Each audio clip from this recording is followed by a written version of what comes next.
Story: The Vanishing Village of Roanoke Island before modern records. In the spring of 1587, a group of around 115 English settlers arrived on Roanoke Island, a small landmass off the coast of what is now North Carolina. The voyage had been long, tedious, and filled with the anticipation of forging a new life in a distant, largely unknown land.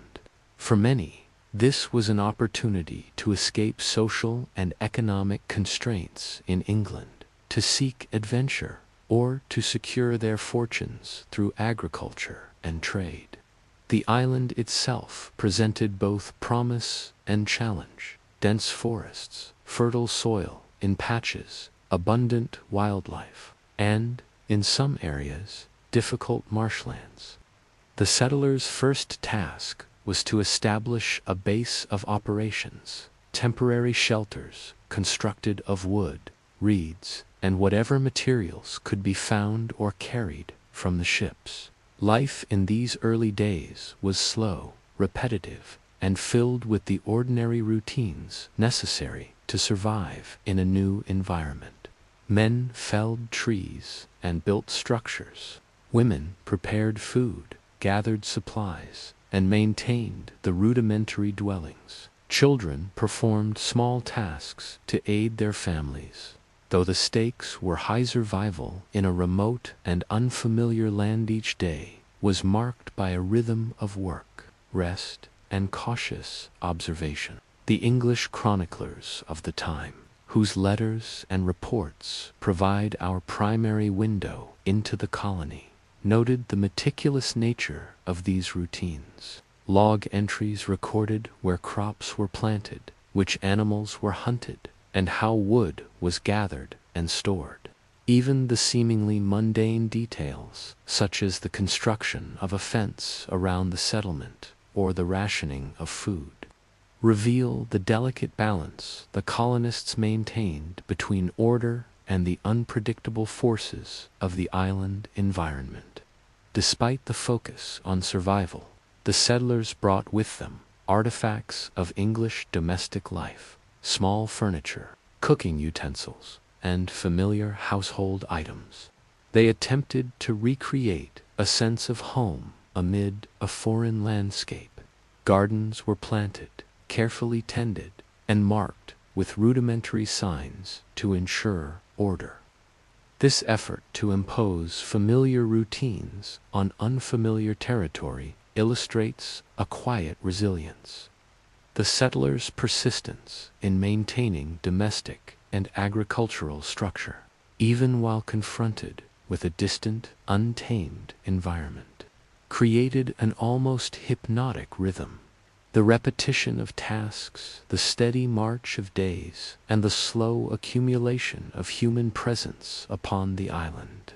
The arrival of Governor John White, who would later play a crucial role in chronicling the colony, added a measure of leadership and organization. White's careful record-keeping, sketches, and maps provide historians with invaluable insights into the early layout of Roanoke Island, the settlers' interactions with the land, and the daily life of the inhabitants. His observations reveal not just the technical aspects of survival, such as which plants thrived, how to construct shelters, or how to procure water, but also the social order and hierarchy within the group.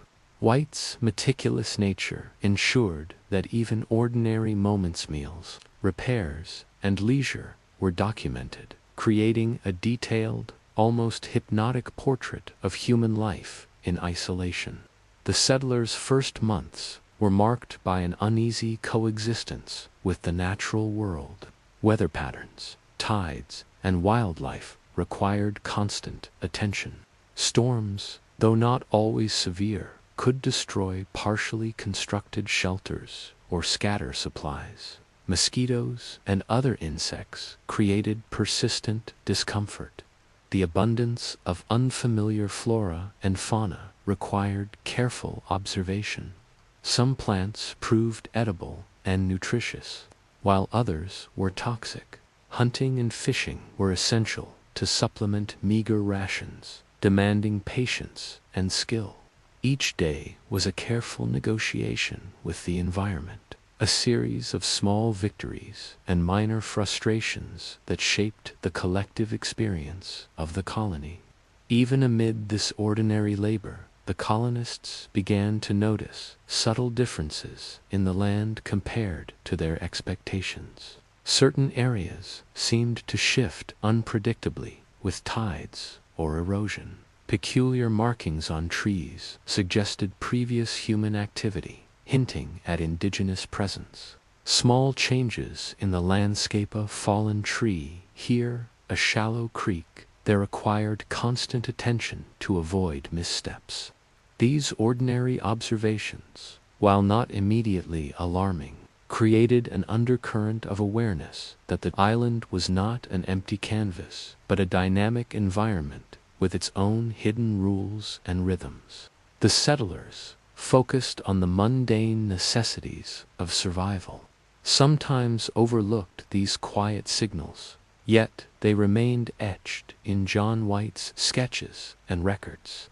Despite these challenges, there were moments of quiet triumph. The construction of a communal well, the successful harvest of early crops, or the completion of a sturdier dwelling were celebrated quietly, with little fanfare, but considerable relief. The settlers' lives were ordinary, repetitive, and, in many ways, monotonous, but within that routine was a fragile order, a delicate structure upon which survival depended. Every plank of wood, every basket of corn, and every carefully tended garden became part of a rhythm that defined human life on the island. In these patterns, historians often find a strange form of beauty, the unremarkable routines of survival imbued with persistence, care, and subtle human ingenuity. Yet even in these early months, questions began to emerge, lingering quietly in the background of daily life. Why had previous groups of explorers found the island largely empty? What could account for the faint signs of prior habitation? How would the settlers adapt if crops failed, or if supplies from England were delayed indefinitely? These questions, while unspoken in many moments of the colonists' daily routines, formed a shadow over their otherwise structured existence, a hint that not all forces affecting the colony were visible, predictable, or under human control. The arrival of Roanoke's settlers illustrates a quiet tension, the juxtaposition of meticulous planning and ordinary life with the unpredictable, largely undocumented nature of the land. Each day was shaped by repetition, observation, and careful attention to detail, yet each was also tinged with uncertainty. As the colonists built their shelters, planted their gardens, and learned the rhythms of the island, an unspoken question began to linger. Would their ordinary routines be enough to sustain them? Or was the island concealing forces, human, environmental, or otherwise, that would ultimately disrupt the fragile order they had established? As the weeks turned into months on Roanoke Island, the settlers began to encounter the larger realities of the land beyond their immediate settlement. While the island offered patches of fertile soil, abundant wildlife, and navigable waterways, it was not uninhabited. Local Algonquian-speaking tribes had lived in the region for generations, practicing agriculture, hunting, and fishing with intimate knowledge of the land. Initial contact between the English settlers and the indigenous people was cautious yet civil. Observers noted that the colonists and natives engaged in trade, exchanging food, tools, and information about the terrain. Corn, fish, and game were the primary commodities, while the English offered metal tools, beads, and other small trinkets that held little intrinsic value for survival. but served as curiosities for the local population. The Algonquian tribes were skilled in interpreting the rhythms of the island. They knew when tides would expose sandbars, which plants could heal minor injuries, and where hidden currents could sweep a canoe out to sea. Their guidance was invaluable for the settlers, who had arrived with knowledge of European agriculture and construction, but little understanding of this particular environment. Early interactions were structured and cautious, marked by observation on both sides. The settlers watched the natives' movements, learning about local hunting and farming techniques, while the tribes assessed the newcomers' intentions, strength, and reliability. Mutual curiosity and cautious cooperation formed the foundation for a delicate balance, one that could be disrupted by misunderstanding, scarcity, or simple human error. Despite moments of collaboration, subtle tensions soon emerged.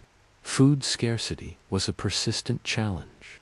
While the island offered resources, the English colonists' farming methods were less efficient than the indigenous techniques, which had been refined over generations. Early attempts to cultivate European-style crops often yielded limited success, while unfamiliar pests, unpredictable rainfall, and soil variability added to the settlers' frustration. The natives could offer advice, yet cultural and linguistic barriers sometimes impeded comprehension. Miscommunications over planting schedules, fishing territories, or storage methods caused minor conflicts that, while not overtly violent, introduced an undercurrent of anxiety. Each day required careful negotiation, not only with the environment, but with neighbors whose customs and expectations differed markedly from the settlers' own. Governor John White observed these interactions closely, recording subtle cues that hinted at both cooperation and unease. He noted which groups of colonists had more success integrating with the Algonquians, and which struggled to adapt. His sketches depicted shared workspaces, gatherings around meals, and moments of trade. Alongside signs of growing frustration, tools left unused, stores of food mysteriously depleted, or unharvested crops. White's meticulous documentation emphasizes the tension inherent in this ordinary daily life. Survival depended on understanding and respecting the rhythms of a people who had long mastered the land, yet human pride and the desire for independence occasionally created friction. The psychological strain of these interactions cannot be understated. For the settlers, each day involved calculated risk, traversing marshy terrain, navigating unfamiliar paths, and attempting to maintain harmonious relations with a community that, while largely cooperative, had its own priorities. The persistent anxiety over resource management, coupled with the isolation from England, created a quiet tension that seeped into daily routines. Even ordinary events, such as collecting firewood or fishing, were shadowed by the awareness that mistakes could have serious consequences, either in human relationships or in sheer survival. This slow-building unease forms a subtle kind of horror, grounded not in dramatic catastrophe, but in the quiet possibility of disruption within an otherwise meticulously organized life. As the settlers and Algonquian tribes grew more familiar with each other, moments of subtle cultural exchange emerged. Colonists observed local practices of food preservation, noting techniques for drying fish and storing corn that were far more efficient than their own methods. In return, English tools and small items of curiosity sparked interest among the natives. These exchanges created bonds, yet the underlying imbalance of power and knowledge remained. The settlers depended heavily on the tribes for guidance, yet they carried with them the authority of English governance and the implicit assumption that they were establishing a permanent colony. This tension between dependence and control, subtle and almost imperceptible in daily life, would later resonate as a quiet but crucial element in the colony's ultimate fate. Resource struggles intensified as the months passed. The settlers discovered that the island's soil, while fertile in some areas, could not sustain large-scale European-style agriculture without rotation and careful management. Rainfall patterns were unpredictable, sometimes leaving crops parched, other times flooding low-lying fields. Fishing, though abundant in shallow waters, was complicated by strong currents and changing tides. Every meal required labor-intensive effort, and every harvest demanded careful calculation. This constant engagement with scarcity amplified the tension between ordinary routines and the unpredictable forces of nature, a recurring motif in the history of Roanoke. Even amid these pressures, settlers documented small victories with meticulous care. The successful construction of a communal granary, the completion of fortified dwellings, or the coordination of group hunts provided brief moments of reassurance. These accomplishments, though modest, reinforced the colonists' sense of agency and order in an environment otherwise dominated by subtle uncertainty. Yet each victory was shadowed by the knowledge that survival remained contingent on factors largely beyond human control. Weather, soil, fertility, the cooperation of neighbors, and the caprices of chance. As summer approached, subtle signs of strain began to appear within the colony. Some settlers expressed frustration over limited food supplies. Others grew anxious about potential conflicts with local groups or rival European expeditions. A few individuals began venturing farther from the settlement in search of resources or better land, often returning with reports of strange phenomena, unusual animal behavior, odd formations in the forest, or areas of land that seemed to shift unexpectedly with tides. While such observations were mundane in isolation, collectively they contributed to a quiet unease, an undercurrent of mystery that would later take on greater significance as the colony approached its disappearance. Governor White, attentive to both the material and psychological well-being of the settlers, recorded these developments with a calm, analytical tone. He noted instances of conflict, moments of successful collaboration, and the gradual adaptation of European practices to local conditions. His sketches and writings reveal a colony striving for stability, yet slowly feeling the tension between human agency and environmental unpredictability. Even small miscalculations, missed planting season, a failed fishing attempt, a misunderstanding with local tribes took on greater weight in this isolated and fragile setting. By the end of the first year, the colony's ordinary routines, gardening, hunting, building, and trade were firmly established, yet an unspoken question lingered. Could these carefully managed systems withstand the subtle pressures of isolation, environmental unpredictability, and cultural friction? The settlers' lives were a careful interplay of order and adaptation, structured repetition, and the slow accumulation of knowledge. And yet, within this ordinary rhythm, the potential for sudden, mysterious disruption remained. The balance between survival and disappearance, cooperation and misunderstanding, human agency and natural forces, was delicate and easily unsettled. As the colony settled into its daily life, the subtle tensions, small triumphs, and ordinary routines laid the groundwork for one of history's enduring mysteries. The quiet patterns of life, the painstaking adaptation to a foreign land, and the careful negotiation with indigenous neighbors were all recorded in meticulous detail, leaving historians with a vivid but haunting portrait of a society on the brink. Yet the question persisted: would the settlers' ordinary diligence be enough to protect them? Or were there hidden forces, human or natural, waiting to quietly unravel their carefully constructed world? As the months wore on at Roanoke Island, a subtle shift began to affect the colony. The settlers, previously preoccupied with establishing daily routines and maintaining cordial relations with local Algonquian tribes, started to notice peculiar occurrences that defied easy explanation.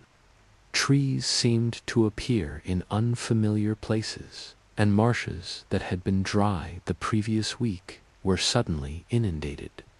Small animals behaved erratically, fleeing from areas where humans would normally encounter no threat. Though these changes were subtle, they were enough to unsettle a community already living on the edge of survival. The repetition of daily labor rhythm, designed to foster stability, was increasingly interrupted by moments that hinted at forces beyond the ordinary patterns of nature. Governor John White, ever meticulous in his record-keeping, documented these anomalies with a calm but observant tone. His sketches reveal a landscape that was both familiar and shifting. Paths that were well-worn one day appeared overgrown the next, and the orientation of trees and landmarks sometimes seemed altered. White also noted minor disturbances in the settlement itself: tools missing from storage, food supplies slightly depleted without clear cause, and fences that appeared to have been tampered with overnight. Each instance was small and easily rationalized, yet collectively they created a growing sense of unease, a quiet tension that threaded through the daily life of the colonists. Human psychology played a subtle but significant role during this period.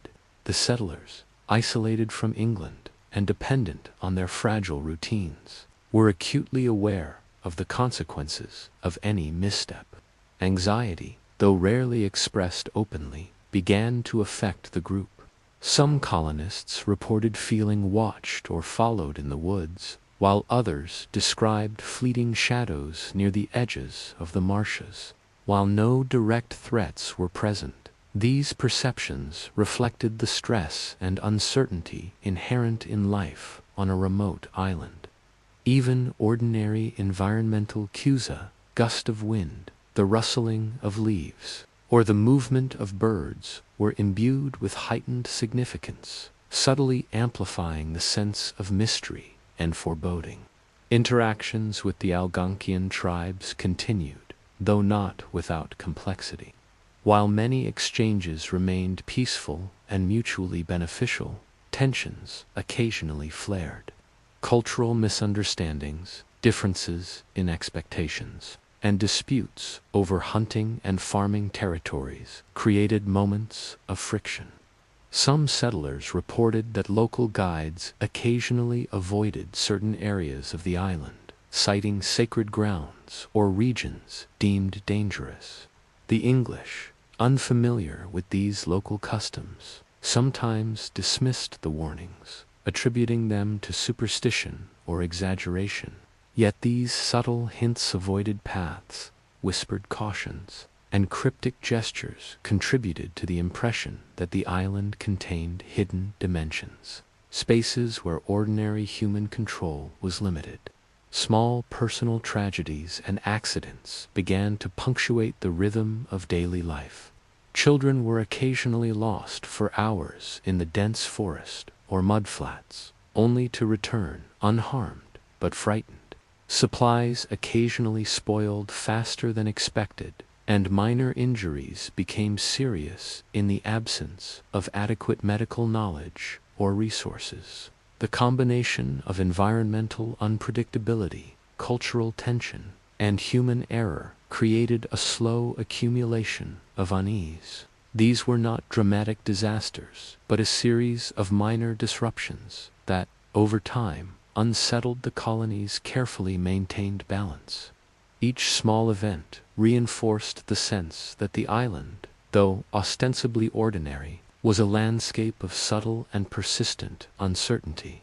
Some settlers began to interpret these events as omens, while English colonists were largely pragmatic, deeply religious, and inclined toward rational explanation. The accumulation of small, unexplainable occurrences fostered quiet superstition. Signs in the forest, inexplicable patterns in the tides, and irregularities in animal behavior were sometimes read as warnings. Governor White documented these interpretations cautiously, noting that they influenced the decisions of colonists, even when evidence was lacking. For instance, the placement of temporary shelters or the timing of expeditions into the woods was occasionally adjusted based on perceived omens rather than practical necessity. This interplay between rational planning and psychological influence underscores a quiet dimension of the colony's unraveling. Human perception, shaped by subtle environmental cues, amplified the sense of uncertainty. As the colony moved toward its second year, an unusual message arrived from England. A shipment of supplies and reinforcements had been delayed. Communication across the Atlantic was slow and uncertain, meaning the settlers could not rely on immediate aid. The delay heightened the stakes of daily routines and forced greater reliance on local resources and knowledge. Every task, from planting crops to constructing defenses, gained additional significance. Failure could mean food shortages, exposure to harsh weather, or the loss of morale. The ordinary rhythm of labor, once sufficient for survival, was now overlaid with a quiet tension. Each decision carried weight, each misstep potential consequence. Amid these pressures, subtle patterns of disappearance and anomaly became more pronounced. Personal belongings occasionally vanished. Small structures showed signs of interference, and some of the colonists reported hearing voices or seeing figures that could not be easily explained. While these accounts were not sensational or widely shared within the colony, they contributed to a slow-building sense of unreliability in the environment. The repetition of ordinary tasks, gathering firewood, tending crops, maintaining shelters, was now punctuated by moments of uncertainty. Small reminders that the island was not entirely predictable or controllable. This period in Roanoke Island's history emphasizes a form of understated horror grounded in observation and patience rather than overt spectacle. There were no dramatic storms, no sudden attacks, no cinematic catastrophes. Instead, the slow accumulation of minor anomalies, environmental irregularities, and subtle cultural tensions created an atmosphere of quiet, persistent unease. Historians looking back can trace the pattern. The settlers' routines, so carefully structured, were gradually undermined by forces beyond their immediate understanding. The ordinary rhythm of life, once a stabilizing factor, became the stage upon which uncertainty quietly exerted its influence. As months passed, these small but persistent irregularities culminated in an unsettling realization. Despite careful planning, disciplined labor, and tentative cooperation with local tribes, the colony's hold on the island was fragile. Signs that were once minor became more conspicuous: small huts left untended, tools missing from storage, and reports of vanished animals and strange forest patterns. Each day brought new reminders that human effort, even meticulously applied, could not entirely contain the unpredictability of nature, the subtleties of culture, or the latent mysteries embedded within the island itself. The colony, teetering between order and disruption, approached a moment of transformation whose consequences would remain unresolved for centuries. The ordinary, repetitive work of survival, the planting, hunting, building, and maintaining of the settlement, had created a fragile equilibrium. Yet subtle, persistent anomalies hinted at forces beyond comprehension. These quiet disruptions set the stage for the colony's ultimate disappearance, a slow unraveling that would leave historians and observers puzzling over fragments of evidence, unanswered questions, and the faint echoes of human life suddenly erased. And so, as the settlers moved through another day on Roanoke Island, carrying baskets of corn, tending gardens, and negotiating with neighbors, one question lingered quietly in the background, unspoken but ever present. What combination of unseen forces, human, environmental, or otherwise, would ultimately tip the fragile balance of this ordinary, meticulously organized life into complete and enduring mystery? By the end of 1587, the Roanoke colony had established a semblance of stability. Shelters were built, gardens planted, and the settlers had become increasingly familiar with the rhythms of the island. Yet, beneath this apparent order, subtle tensions, environmental unpredictability, and cultural uncertainties had woven an undercurrent of fragility. Governor John White, who had briefly returned to England to secure supplies for the struggling colony, left behind a small but determined population of men, women, and children. His departure marked the beginning of a period in which the colony would be left largely to its own devices, a period that would ultimately culminate in its mysterious disappearance. White's journey back to England, intended to take only a few months, was delayed far beyond expectation due to ongoing conflicts with Spain, piracy in the Atlantic, and the logistics of mounting a new expedition. For the settlers left on Roanoke Island, this meant an extended period without direct oversight, guidance, or replenishment of essential supplies. Although daily routines continued, the absence of their governor introduced a subtle psychological strain. The reassurance of leadership was gone, and the colonists were left to interpret their environment, their relationships with the Algonquian tribes, and the island itself, with only limited experience and knowledge. Small anomalies, which had once been easily rationalized, now began to accumulate in significance. Tools went missing, huts were found damaged or altered, and crops occasionally failed in ways that defied prior patterns of cultivation. Historians have long noted that the colony's interactions with local tribes were both cooperative and tense.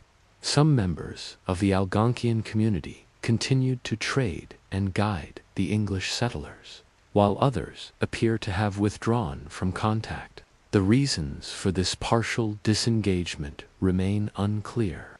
It is possible that shifts in local politics, disputes over resources, or fear of European expansion influenced the tribe's behavior. Whatever the cause, the settlers experienced increasing isolation. Messages sent to neighboring villages often went unanswered, and the fragile networks of cooperation that had sustained the colony became less reliable. These circumstances, combined with environmental unpredictability, placed the settlers in a situation where even ordinary tasks carried heightened risk. By the time White returned to Roanoke Island in 1590, he found the settlement abandoned. Huts were empty, gardens overgrown, and personal belongings scattered or missing.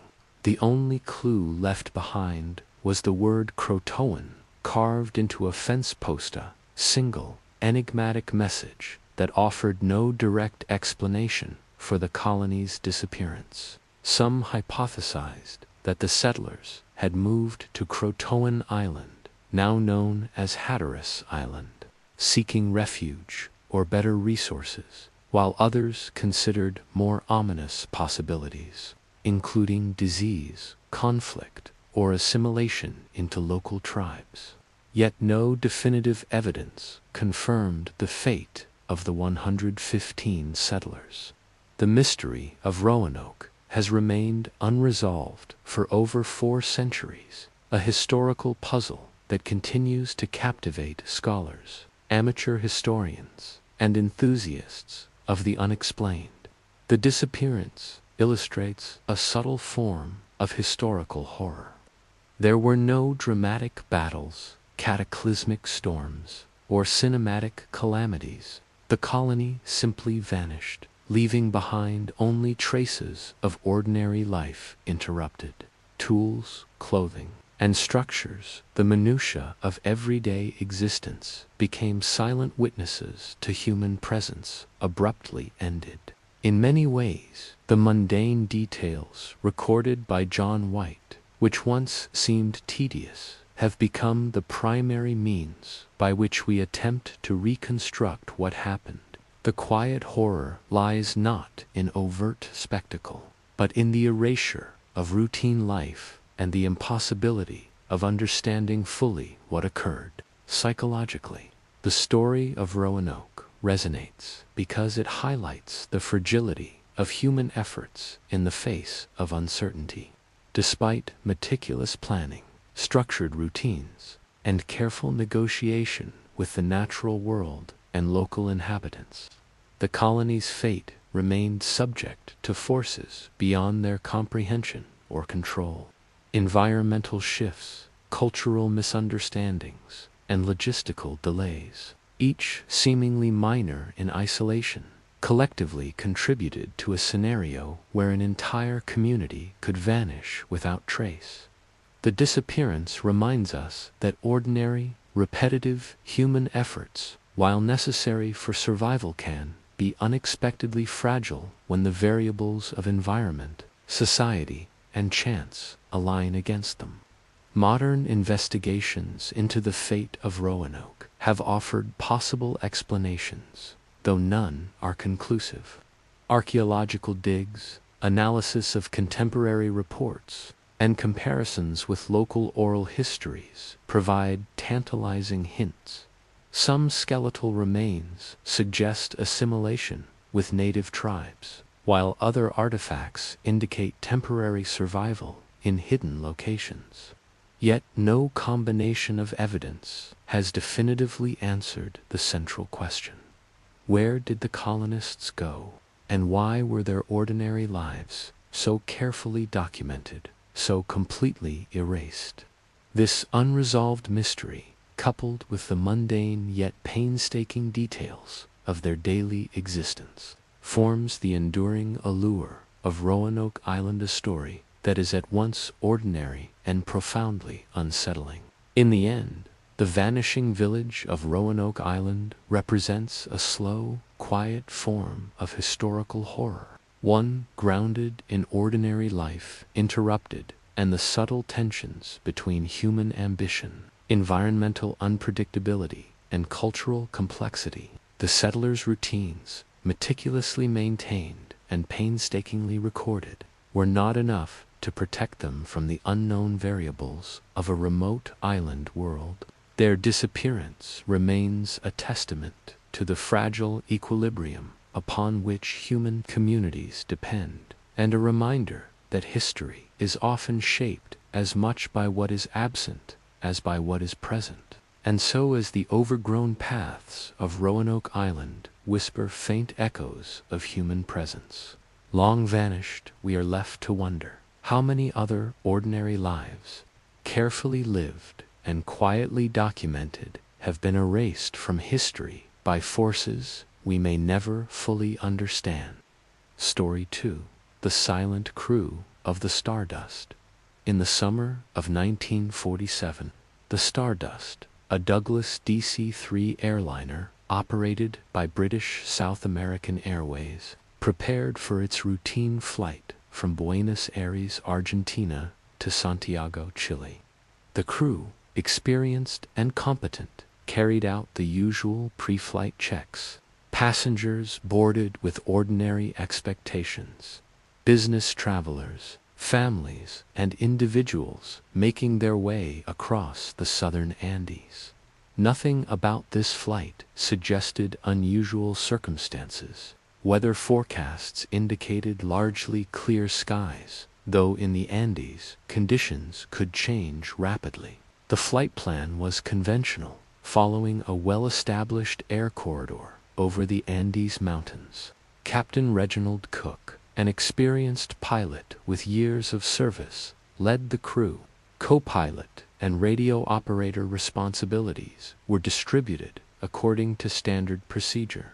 Passengers settled into their seats, conversations quieted, and the engines began to hum steadily, marking the start of what should have been an ordinary journey.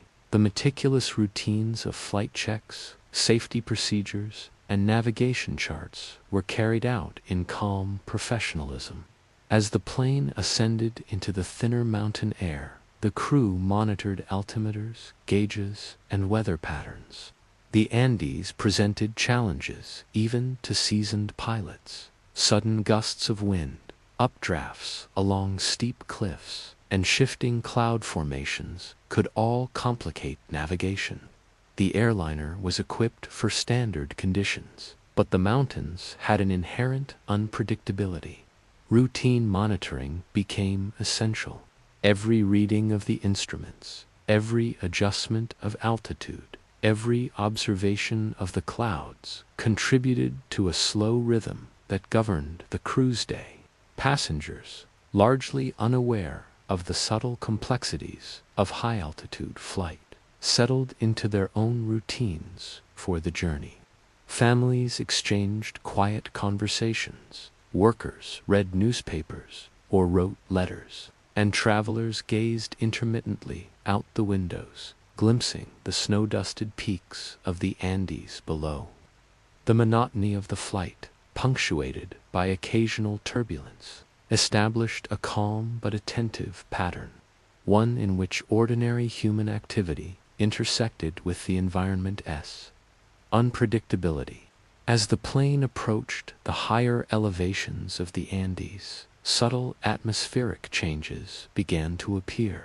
Clouds thickened in ways that obscured visibility, temperatures dropped sharply, and the sun's reflection on the snow created visual illusions. These changes, while ordinary in aviation, carried significant consequences for navigation. Pilots relied on instruments and experience to maintain course, yet human perception can be easily misled when visual cues conflict with mechanical readings. In many ways, the crew's daily routines, checking instruments, adjusting altitude, communicating with air traffic control, were the thin barrier between safe passage and potential danger. The radio operator maintained intermittent contact with stations along the route. Messages were brief, professional, and routine, documenting the flight's progress. Yet one transmission, containing only the single word "Stendig," would later become the source of speculation and mystery. At the time, it was a mundane, almost bureaucratic detail. A word sent in the midst of routine communication. For those on board, it may have seemed trivial. For historians and aviation enthusiasts, it would become a symbol of unexplained phenomena, an ordinary piece of data that transformed into enduring curiosity. As the plane continued, the crew faced the ordinary challenges of mountain flight. Altitude adjustments were made carefully, fuel calculations were monitored, and minor turbulence was managed with steady hands. Yet, within these routines, the Andes exerted subtle pressures. Snow-covered peaks could obscure pathways. Shifting winds altered expected trajectories, and temperature fluctuations affected engine performance. The crew's competence and attention to detail were paramount, yet the environment held quiet, hidden risks that would not be fully understood for decades. The passengers and crew, moving through their ordinary routines, were unaware that their journey would soon transform from a routine flight into a historical mystery. The meticulousness of daily life, the checks, conversations, minor adjustments, and attention to instruments would be all that remained to reconstruct their final hours. These ordinary actions, recorded in logs and transmissions, became the trace evidence historians would later examine in detail. The subtle interplay of human routine, environmental unpredictability, and minor anomalies set the stage for one of aviation history's most enduring mysteries, the disappearance of the Stardust.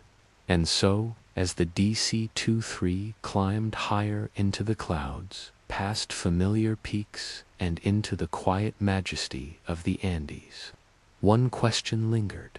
How could a routine flight, executed with professionalism and care, vanish so completely, leaving only fragments of ordinary life behind? As the Stardust continued its ascent into the high Andes, the crew maintained a calm, methodical rhythm that was characteristic of experienced aviators. Captain Reginald Cook and his co-pilot adhered closely to the flight plan, monitoring altitude, airspeed, and direction with meticulous attention. The instruments were precise, designed for predictable conditions, yet the mountains had a way of introducing variables that were imperceptible until they became critical. Turbulence could arrive suddenly, often without visible warning, and subtle shifts in air pressure required constant adjustment to maintain the plane's stability. The passengers, largely unaware of the technicalities behind the pilot's careful maneuvers, settled into routines meant to pass the time and maintain comfort. Some read quietly, while others looked out over the vast expanse of rugged mountains and shifting cloud patterns. The silence within the cabin was punctuated only by the hum of the engines, the occasional announcement over the intercom, or the soft rustling of newspapers and clothing. Predictable rhythm overlaying an environment that was anything but ordinary in its unpredictability. The radio operator remained vigilant, exchanging routine messages with air traffic stations along the route. These communications, while often procedural, provided a subtle thread connecting the isolated flight to the broader world. One message, which included the enigmatic term stendic, would confound historians and cryptographers alike. At the time, it passed without incidents, simply another line of text in a routine log, but it would later become a focal point for speculation, a trace of human presence that hinted at unresolved questions. Environmental pressures intensified as the aircraft approached the highest altitudes of the Andes. Winds, invisible but powerful, swept across mountain ridges and through valleys, creating unpredictable updrafts and downdrafts. Snowfields reflected sunlight in ways that distorted visual perception, and the narrow corridors between peaks left little margin for error. Even a minor misreading of altitude or heading could have serious consequences, especially when flying over peaks that rose thousands of feet above sea level. Subtle signs of danger began to emerge. The crew occasionally adjusted the plane's altitude in response to invisible air currents. Ice accumulated on certain control surfaces, a gradual and almost imperceptible hazard that required careful attention. The engines, though in normal operating condition, were subject to environmental stresses that could affect performance. Each adjustment made by the crew was routine, yet essential. a small act of intervention against forces that were mostly invisible but constantly at work, unaware of the gradual accumulation of environmental pressures. Meals were prepared, children fidgeted in their seats, and travelers exchanged occasional remarks about the spectacular views outside the windows. These ordinary human behaviors, mundane, comforting, repetitive, contrasted sharply with the subtle unpredictability outside the aircraft. The juxtaposition of normalcy and hidden danger amplified the sense of quiet tension, the kind of understated unease that historians would later recognize as a critical factor in the narrative of the flight. Communication with ground stations became intermittent. The high mountains, combined with atmospheric conditions, occasionally obscured radio signals. Messages were brief, sometimes incomplete, and often delayed. Yet, the interruptions in communication added a layer of isolation, emphasizing that the flight was increasingly dependent on the crew's ordinary judgment and skill, with minimal external guidance.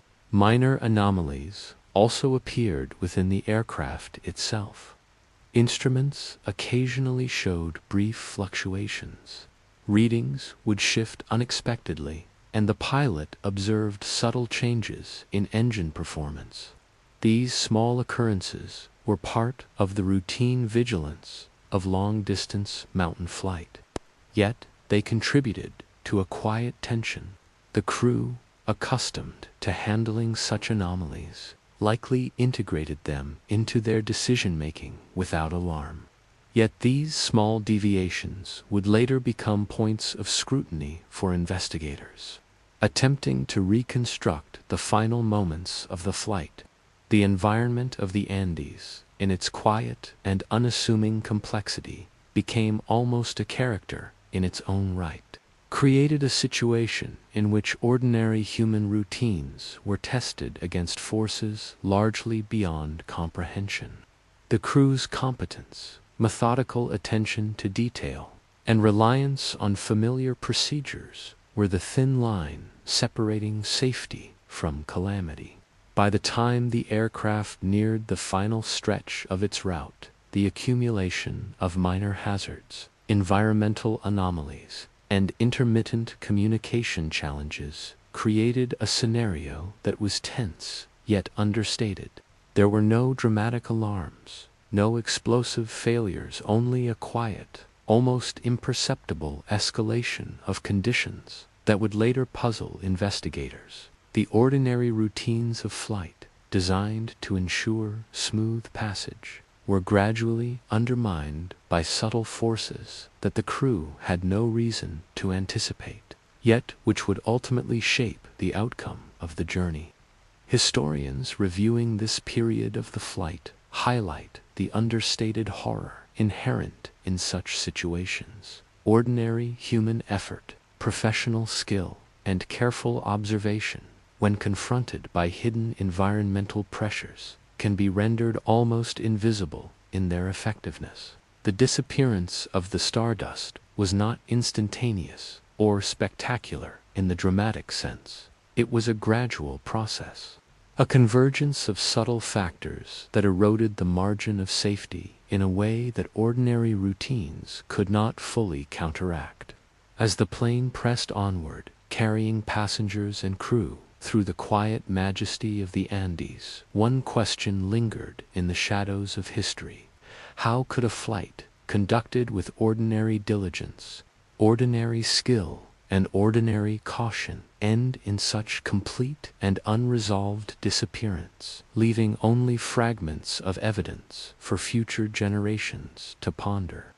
As the stardust progressed deeper into the Andes, the ordinary rhythm of flight routine adjustments, monitoring instruments, and casual conversation among passengers continued. Yet the environment had quietly begun to assert its unpredictable influence.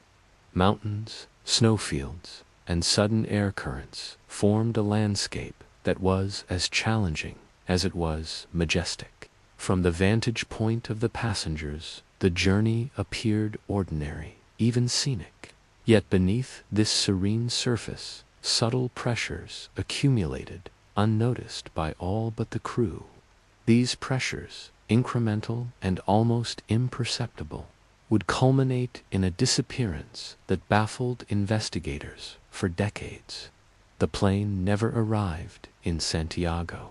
For hours, air traffic stations attempted routine contact, sending messages and requesting confirmation of progress along the planned route.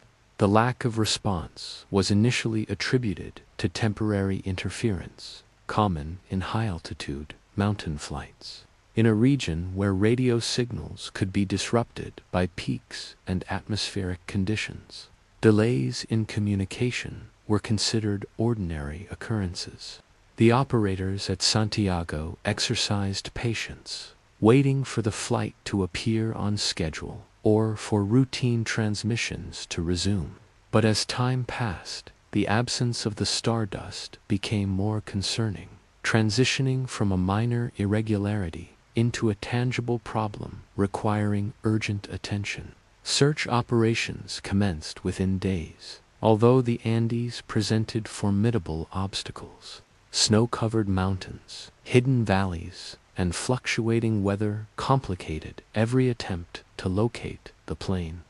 Ground teams and small reconnaissance aircraft combed vast areas, often returning with no evidence or only partial clues.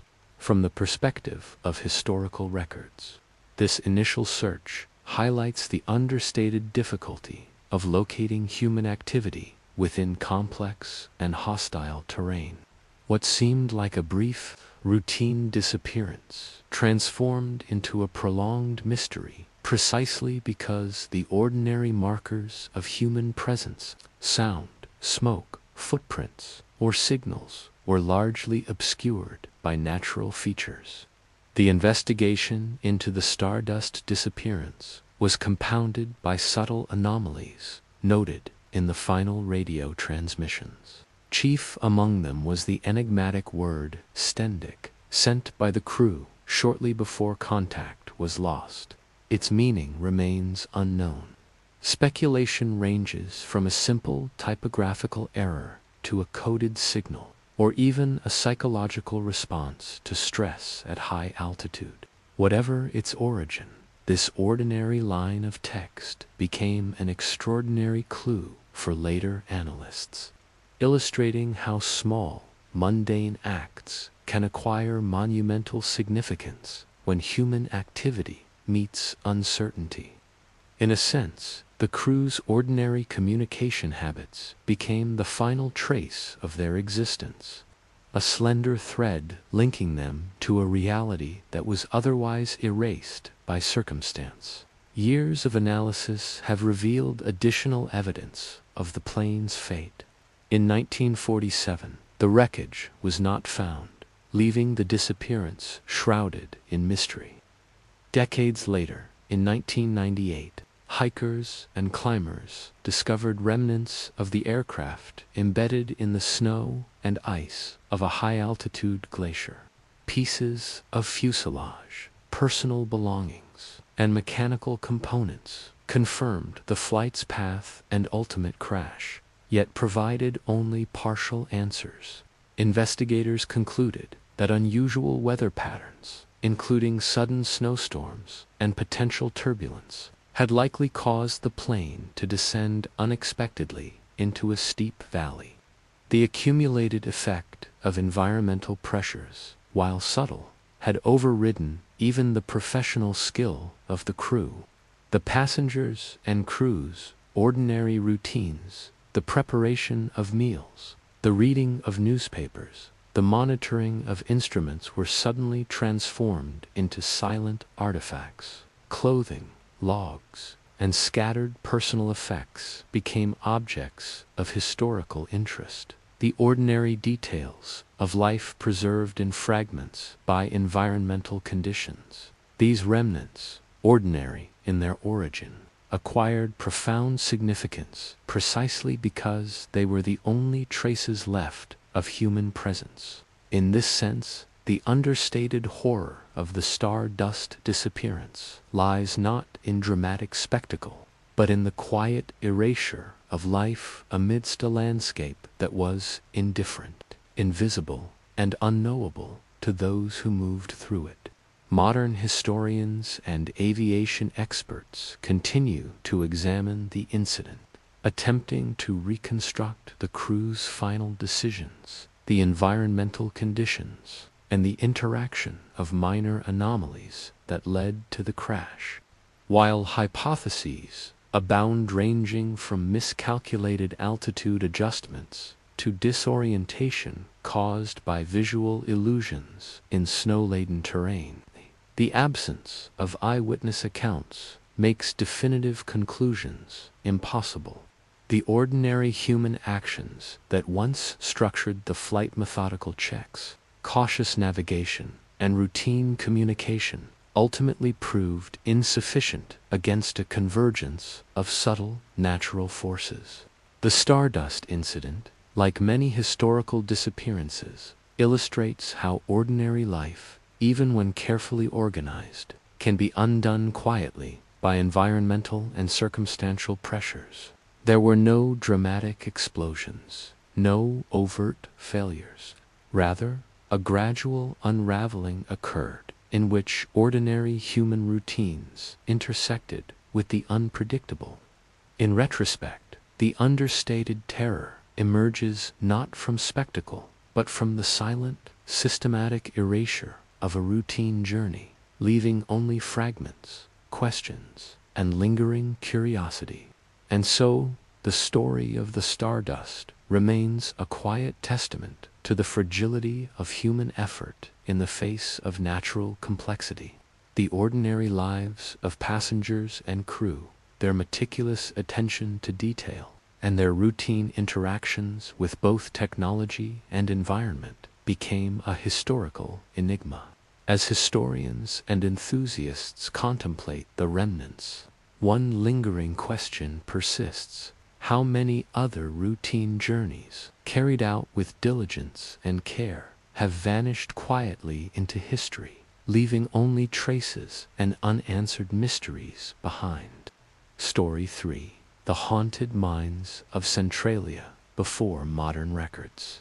In the heart of Pennsylvania, a small mining town named Centralia thrived quietly in the early 20th century. Coal seams beneath the town provided employment, routine, and a sense of purpose to the residents who called the area home. Daily life in Centralia was largely ordinary. Miners followed established schedules, families maintained households, and the town's social rhythms revolved around church gatherings, market days, and communal work. Yet beneath this mundane existence lay a hidden danger, an underground network of coal tunnels that stretched far beyond the visible landscape, forming an intricate lattice of combustible material, confined spaces, and unseen hazards. The miners themselves were accustomed to working in difficult conditions. Ventilation was basic, lighting dim, and the constant presence of dust and coal debris shaped every aspect of life below ground. Routine tasks, shoveling, carting, maintaining supports, were performed with meticulous attention to safety protocols, learned over years of trial, error, and practical knowledge passed from one generation to the next. To the miners, the tunnels were familiar. Each turn, shaft, and seam was memorized in careful detail. Yet familiarity offered no true protection against the latent dangers of subterranean fire. Coal seams, though seemingly inert, are known to carry flammable gases and the capacity to ignite under the right conditions, a threat invisible until it manifests. In 1962, a minor, seemingly insignificant fire began in a section of the mine near the town's outskirts. It was small, localized, and largely unnoticed at first, a routine occupational hazard in a region used to minor underground ignitions. Miners occasionally saw smoke or smelled faint fumes, but initial reports were easily dismissed, and the fire appeared controllable. Local authorities, preoccupied with the normal operations of the town, did not prioritize investigation.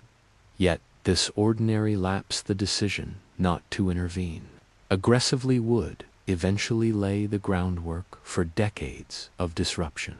As months passed, the fire silently spread beneath the town. The smoke, heat, and gases traveled through the labyrinthine coal seams in patterns invisible to those above ground.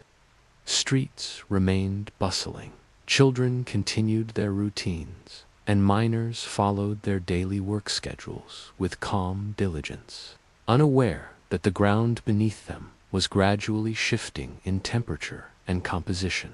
Ordinary life proceeded uninterrupted, the appearance of normalcy belying the subtle transformation occurring underground. Pavements began to buckle in minor spots. Smoke seeped intermittently through cracks, and residents occasionally reported a faint smell of burning coal in the air. These observations were sporadic and easily rationalized, maintaining the sense of routine while hinting at something quietly amiss. Attempts to monitor the situation were complicated by the subterranean complexity. Town officials and mining engineers inspected the affected areas, but the interconnected tunnels rendered pinpointing the fire nearly impossible. Ventilation shafts and drainage systems created unpredictable paths for heat and smoke, meaning that small signs on the surface could not reliably indicate the fire's location or severity. This invisible, creeping phenomenon transformed an otherwise ordinary town into a landscape where human perception and intervention were only partially effective, emphasizing the subtle horror of a threat that could not be directly confronted or easily observed. By the late 1970s, the consequences of this underground fire became impossible to ignore. The town exhibited minor but increasing signs of structural instability. Streets cracked and warped. Some homes developed persistent smoke seepage, and occasional subsidence occurred as coal seams burned and collapsed. Residents, though alarmed, attempted to maintain daily routines, commuting to work, attending school, socializing while accommodating the slow, creeping changes to their environment. The ordinary rhythms of life persisted, yet they were now overlaid with a quiet awareness of unpredictability, that beneath their feet the ground was gradually shifting, reshaping, and undermining the very structures that supported daily existence. Attempts to extinguish the fire were largely unsuccessful. Initial strategies, which included sealing sections of the mine and pumping water into affected seams, proved inadequate against the fire's slow, pervasive spread. Coal, once ignited, can burn for decades under certain conditions, and the Centralia fire demonstrated this principle in practice.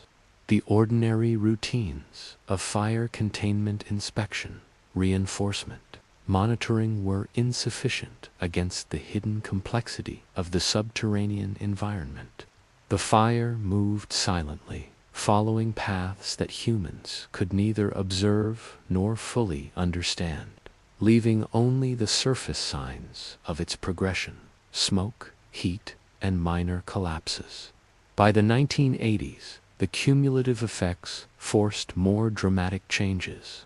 Residents were gradually relocated, schools and businesses closed, and the town's population dwindled. Streets that had once seen the everyday bustle of life became largely abandoned, punctuated by the occasional figure moving with purpose among the cracked pavement and subtle plumes of smoke. The horror of Centralia was not instantaneous or overt.